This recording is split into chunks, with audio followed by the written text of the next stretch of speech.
Hello friends, my name is Sanjeev Kumar Singh. Most welcome है मेरे YouTube channel पे। यदि आप मेरे यूट्यूब चैनल पर नए हैं तो सब्सक्राइब बटन को सब्सक्राइब कर दीजिए और बेल आइकन को दबा दीजिए ताकि आपको हर लेटेस्ट नोटिफिकेशन मिलते रहे। हम लोग आज प्रॉपर्टीज ऑफ डिटर्मिनेंट के बारे में डिस्कस करेंगे। Properties of determinant, properties of determinant.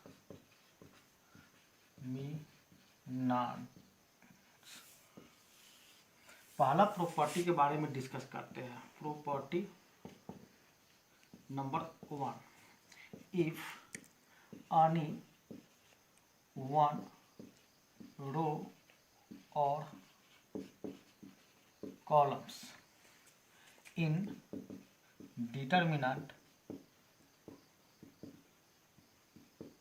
is 0, then value of determinant is 0। इसको एग्जाम्पल से हम लोग समझते हैं। Suppose a is equal to determinant 0 0 0 1 2 3 4 5 6। इस डिटर्मिनेंट का वैल्यू 0 होगा। यदि b is equal to suppose मान लिया जाए 0 0 0, यदि टोटल कॉलम एक 0 है, 1 2 3 और 4 5 6, इस डिटर्मिनेंट का भी वैल्यू 0 आएगा। हम लोग का इफ एनी वन रो और column in A determinant is 0, यदि किसी डिटर्मिनेंट का एक रो या एक कॉलम 0 होगा तो डिटर्मिनेंट का वैल्यू 0 होगा। ये प्रॉपर्टी नंबर 1 हुआ। अब हम प्रॉपर्टी नंबर 2 देखते हैं।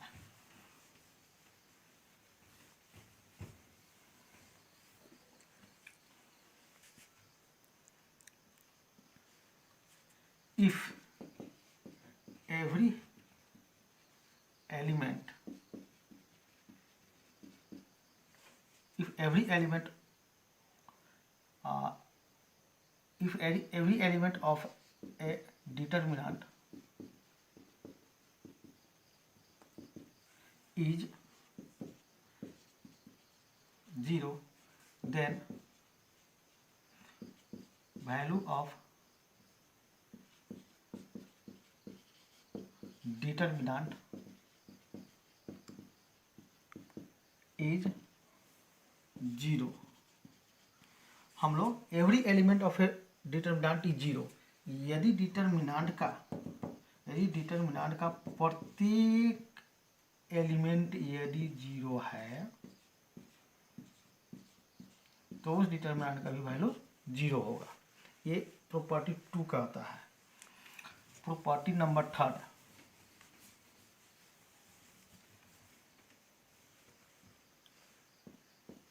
if 2 रो और 2 कॉलम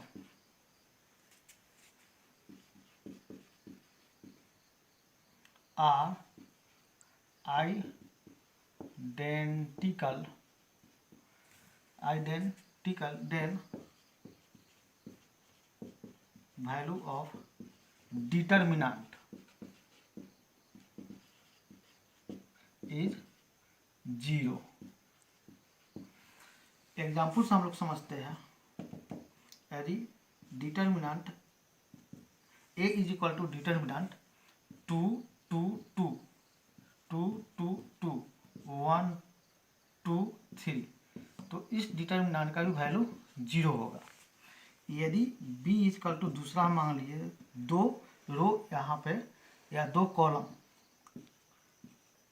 आइडेंटिकल है तो उस डिटर्मिनेंट का वैल्यू जो होगा वह 0 होगा। एक बार और समझते हैं। If 2 row and 2 column are identical then value of determinant is 0। यदि डिटर्मिनेंट का 2 रो या 2 कॉलम सेम है तो उस डिटर्मिनेंट का भी वैल्यू 0 होगा। ये प्रॉपर्टी यही कहता है। चलिए प्रॉपर्टी नंबर 4 चलते हैं।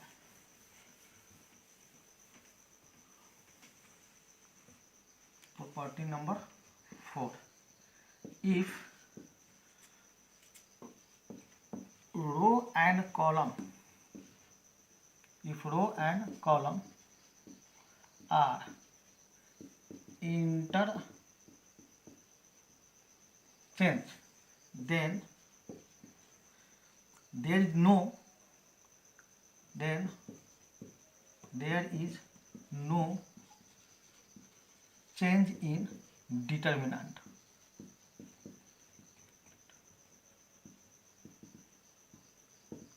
कहने का मतलब रो को कॉलम में या कॉलम को रो में चेंज करते हैं तो डिटर्मिनेंट के वैल्यू में कोई चेंज नहीं होता है। तो determinant A is equal to determinant A T. यदि हम लोग एग्जाम्पल से भी समझ लेंगे इसको, जैसे में एग्जाम्पल सपोज दैट यदि ए इज इक्वल टू डिटर्मिनेंट 1 2 3 4 5 6 7 8 9, यदि इसको हम ए डैश या ए टी मान लेते हैं तो इसको रो को कॉलम में चेंज कर लो। 1 2 3 4 5 6 7 8 9, तो दोनों का जो वैल्यू निकालेंगे वह सेम ही आएगा। ये प्रॉपर्टी यही कहता है। चलिए प्रॉपर्टी नंबर 5 देखते हैं। If any row is added or subtracted by another row, then there is no change in determinant। कहने का मतलब दिस प्रॉपर्टी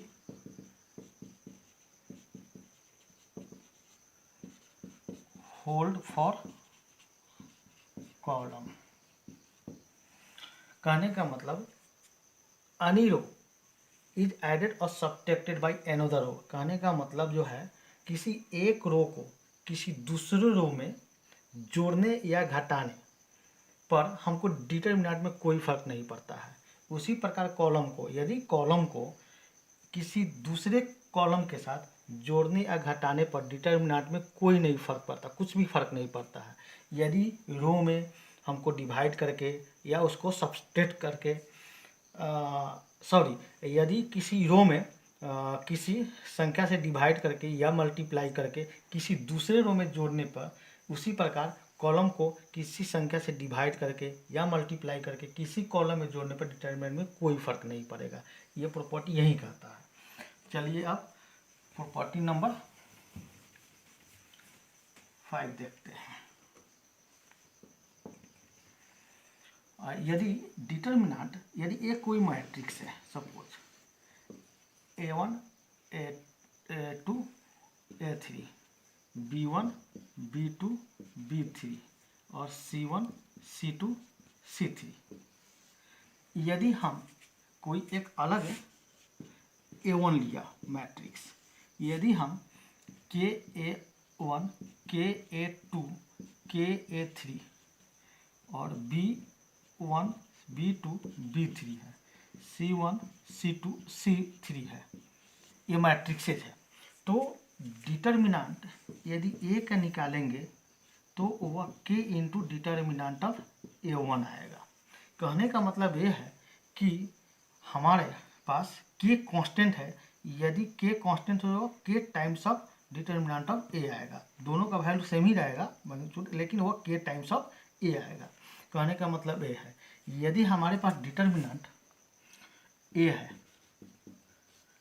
डिटर्मिनेंट का वैल्यू है 2 4 और 6 है, 1 2 3 और 4 5 6 है, तो इसमें से कॉमन वैल्यू क्या है 2, तो 1 2 3 1 2 3 और 4 5 6 यहाँ पर लिए हम लोग।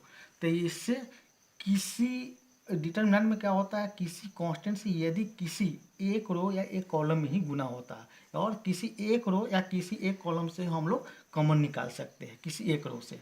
इस प्रॉपर्टी का मतलब यही हो। चलिए हम लोग जो है प्रॉब्लम को देखते हैं इस प्रॉपर्टी का यूज करके। सो डियर स्टूडेंट्स, इस प्रॉपर्टीज का लिखने का मतलब यही है कि हम डिटर्मिनेंट को जब हम सोल्व करते हैं तो बहुत सारे डिटर्मिनेंट ऐसे होते हैं जो कि कम्प्लेक्स रूप पकड़ लेता है। तो उस कम्प्लेक्स रूप को हटाने के लिए हम लोग क्या करते हैं, प्रॉपर्टीज का यूज करके डिटर्मिनेंट के वैल्यू को हम लोग आसानी से ले सकते हैं, गेट कर सकते हैं। इसीलिए प्रॉपर्टीज का यूज करते हैं हम लोग डिटर्मिनेंट में। और मेरा पर्पस यही है कि प्रॉपर्टीज का यूज करके डिटर्मिनेंट को हम लोग सरल बना लेते हैं। चलिए हम 2-4 प्रॉब्लम देखते हैं प्रॉपर्टी ऑफ डिटर्मिनेंट के बेस पे।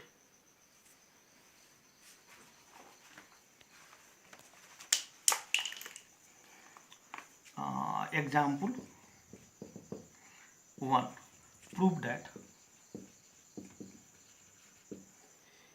डिटर्मिनेंट एक्स ए और X plus A Y B और वाई प्लस बी और Z C Z plus C is equal to, हमको 0 प्रूव करना है। तो सॉल्यूशन में लेफ्ट हैंड साइड से लेंगे हम लोग कि क्या है, एक्स ए और एक्स प्लस ए और वाई बी और Y plus B, Z C Z plus C है। तो यहाँ पे क्या करते हैं हम लोग से, यहाँ पर हम लोग क्या करते हैं, सेकेंड कॉलम में फर्स्ट कॉलम को जोड़ देते हैं। तो इज इक्वल टू, यहाँ पे जिसको जोड़ा जाता है उसको उसी तरह लिख दिया जाता है, एक्स वाई जेड, इसको जोड़ रहे हैं, सेकेंड कॉलम में फर्स्ट कॉलम को जोड़ रहे हैं। तो एक्स प्लस ए और वाई प्लस बी और जेड प्लस सी। तो एक्स प्लस ए और वाई प्लस बी और जेड प्लस सी हो गया। तो यहाँ पर क्या देख रहे हैं हम लोग, देयरफॉर यहाँ पर क्या देख रहे हैं हम लोग, कॉलम्स 2 और columns 3। Column 2 is equal to column 3 are identical, then value of determinant is 0, तब इस वैल्यू का डिटर्मिनेंट क्या होगा, 0 हो जाएगा। तो हम लोग यहाँ पे suppose that X Y Z और एक्स प्लस ए और वाई प्लस बी और जेड प्लस सी और एक्स प्लस ए और Y plus B Z plus C, इसका वैल्यू 0, यही प्रूफ हम लोगों को करना था। तो डियर फ्रेंड्स, हम लोग यहाँ पर यही देखें प्रॉपर्टीज को यूज करके कितने हम आसानी से मीन डिटर्मिनेंट के वैल्यू को हम लोग प्रूव कर सकते हैं या डिटर्मिनेंट के वैल्यू को निकालते हैं। कितना आसान होता है प्रॉपर्टी को यूज करके हम लोग डिटर्मिनेंट के वैल्यू, इसको हम लोग यदि जनरल मेथड से, जो कि 3x3 का डिटर्मिनेंट्स है, तो उसको हम लोग जो है देखे थे कि फर्स्ट रो को लेते, फर्स्ट रो को जो है फर्स्ट एलिमेंट्स को मैं बाहर निकालता था, फर्स्ट रो और फर्स्ट कॉलम को एलिमिनेट करते थे, यानी कि छोड़ देते थे। उस विधि के द्वारा भी हम लोग इस प्रॉब्लम को सोल्व कर देंगे, बट बहुत ही कम्प्लेक्स हो जाता हो। तो उस कम्प्लेक्स को हटने के लिए हम लोग प्रॉपर्टी का यूज करते हैं। ठीक है स्टूडेंट्स, तो हम लोग अब दूसरा प्रॉब्लम देखते हैं प्रॉपर्टीज का यूज करके।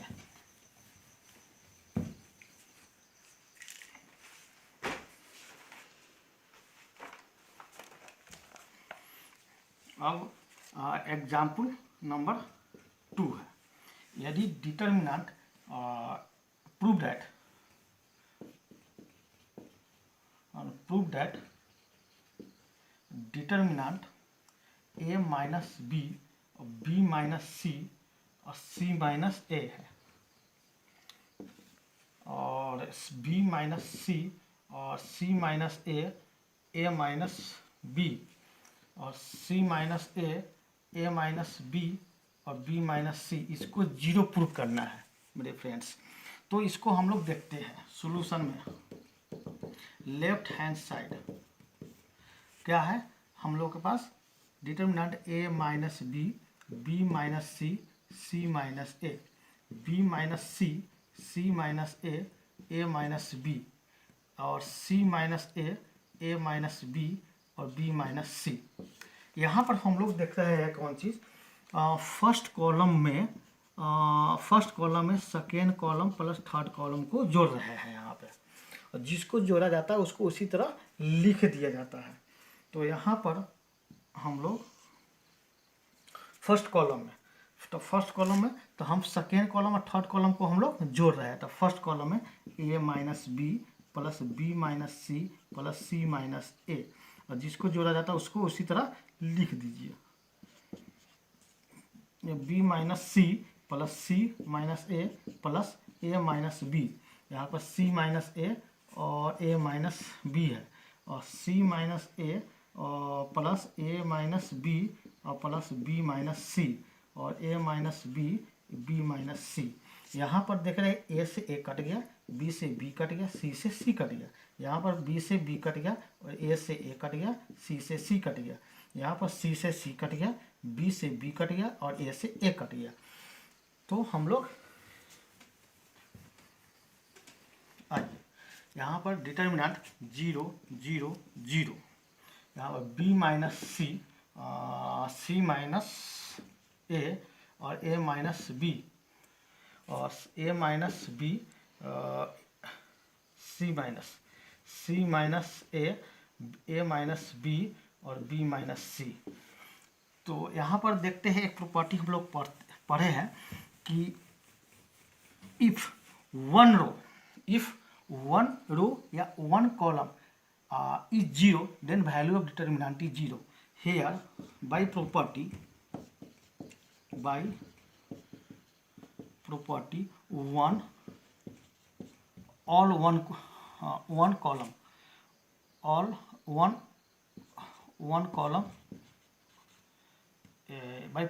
column is zero, then